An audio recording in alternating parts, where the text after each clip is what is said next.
नमस्कार. आज आपण जातोय साताराजवळ असलेल्या भवानी देवीच्या मंदिरामध्ये. भवानी देवीचे मंदिर हे औंध गावाजवळ एका डोंगरमाथ्यावर आहे. या मंदिराबद्दल अशी एक आख्यायिका प्रसिद्ध आहे की या परिसरात पूर्वीच्या काळी औंधासूर नावाचा राक्षस राहत होता. तो या परिसरात राहणाऱ्या सर्व ऋषीमुनींना त्रास देत असे. म्हणून ऋषीमुनींनी दख्खनचा राजा म्हणजेच आपले ज्योतिबा यांना साकडे घातले. पुढे ज्योतिबा आणि औंधासूर यांमध्ये युद्ध सुरू झाले. अनेक दिवस हे युद्ध सुरू होते, पण औंधासुराचा वध होत नव्हता. शेवटी ज्योतिबांनी जेव्हा त्यांच्या दिव्यदृष्टीने पाहिले तेव्हा त्यांना समजले की औंधासुराचा वध हा फक्त आदिमायेच्याच हस्ते होऊ शकतो. म्हणून त्यांनी भवानी मातेला हाक मारली. आई भवानी प्रकट झाली आणि तिने औंधासुराचा वध केला. शेवटच्या क्षणी औंधासुराने देवीकडे विनंती केली की या परिसराला त्याच्या नावाने ओळखले जावे. देवीने औंधासुराला वरदान दिले, म्हणूनच या परिसराला औंध असे नाव पडले. त्या युद्धानंतर आई भवानी याच ठिकाणी विसावली, म्हणूनच या मंदिराला देवीचे मूळ स्थान मानले जाते. आई भवानीच्या या रूपाला यमाई देवी या नावाने ओळखले जाते. आई भवानीचे हे मंदिर एखाद्या किल्ल्यासारखे आहे. असे म्हणतात की आपले छत्रपती शिवाजी महाराज देखील याच आई भवानीच्या दर्शनाला यायचे. चला तर आज आपण देखील आई भवानीचे दर्शन करूया. मंदिरात आत येताच आपल्याला दत्तगुरूंचे हे मंदिर दिसते. या मंदिरात दत्तगुरूंची मूर्ती नसून ब्रह्मा विष्णू महेश आपल्याला लिंग स्वरूपात पाहायला मिळतील.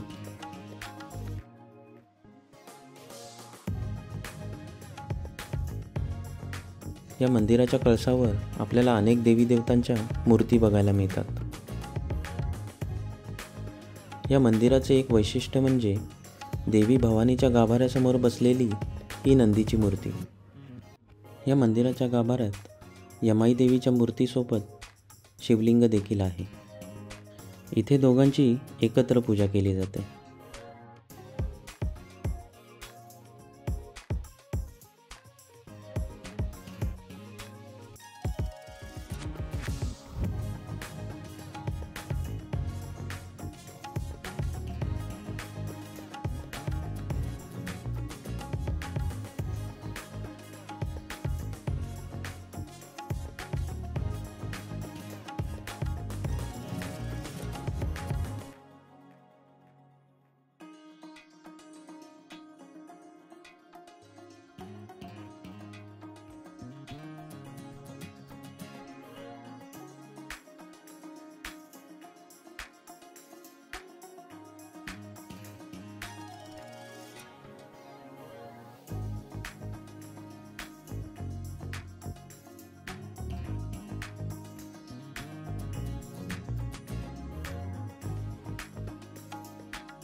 यमाई देवीसोबत युद्धानंतर औंधासुराचे मुंडके याच परिसरात येऊन पडले होते.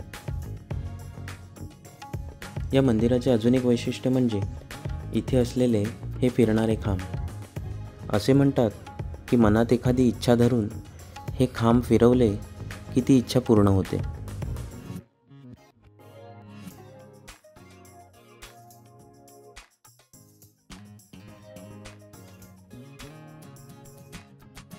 जर कधी साताऱ्याला आलात तर औंधजवळ असलेल्या या मंदिराला नक्की भेट द्या.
तुम्हाला जर हा व्हिडिओ आवडला तर लाईक आणि शेअर नक्की करा आणि असेच व्हिडिओ पाहण्यासाठी चॅनलला सबस्क्राईब करा.